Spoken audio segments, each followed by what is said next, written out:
It still amazes me how much of the world moves quietly beyond what we notice. The way that glass interacts with light feels like a metaphor for that. I love watercolor because of the fluidity. It can be very spontaneous. You start with a stroke and then you add a little bit of color, and all of a sudden the stroke created its own rhythm, its own fluidity. It's a conversation in between me and the water and the pigment, and I like that connection. And I think that translates very well into glass, the way I use it, because I'm a glass fuser, not a glass blower. I work with the glass cold, and then I put it in a kiln, and the heat of the kiln transforms the glass. It melts it. It becomes somewhat fluid, and that is kind of like the water effect. I use glass powders instead of brushing them on. I sift them on a piece of glass or directly on the kiln shelf. The fact that I sift them, I can create very nice transitions of colors.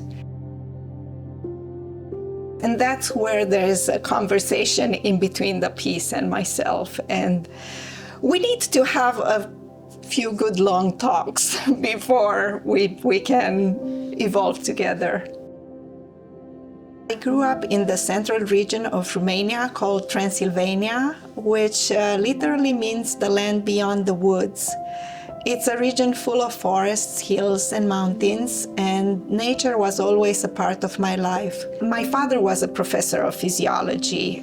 He had these, I remember especially one microscope that had a big screen. He would have a drop of water with little microorganisms living in there, and you would see them pulsating and multiplicating and being alive under your eyes. And it made me think, it's like there's a whole world that we are not seeing.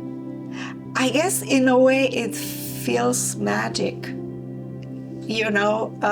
and I feel like there's a little bit of magic in a lot of artwork that I admire. Abstraction is extracting something from a reality that you perceive and presenting it to the viewer.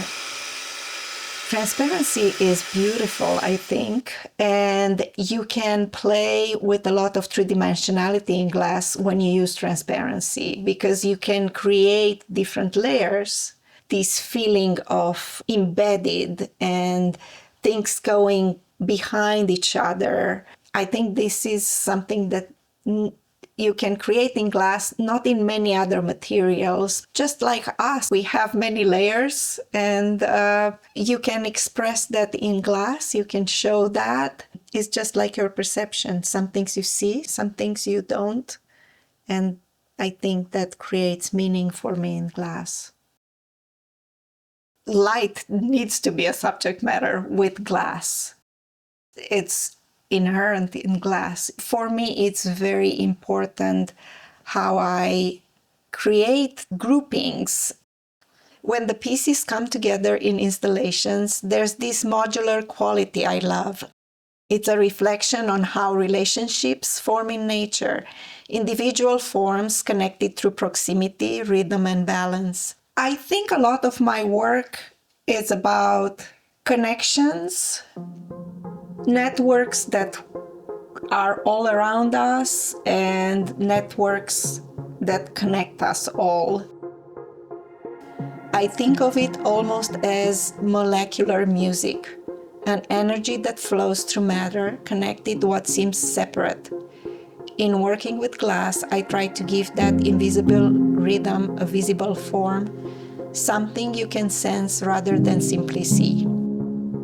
I like to relinquish my control to the kiln. It's giving agency to someone beyond me, something, another force, the heat. The best teacher is doing the process yourself. There is a transformation with the material going on in the kiln when it's heated up, but there's also transformation in the material when it comes up to light.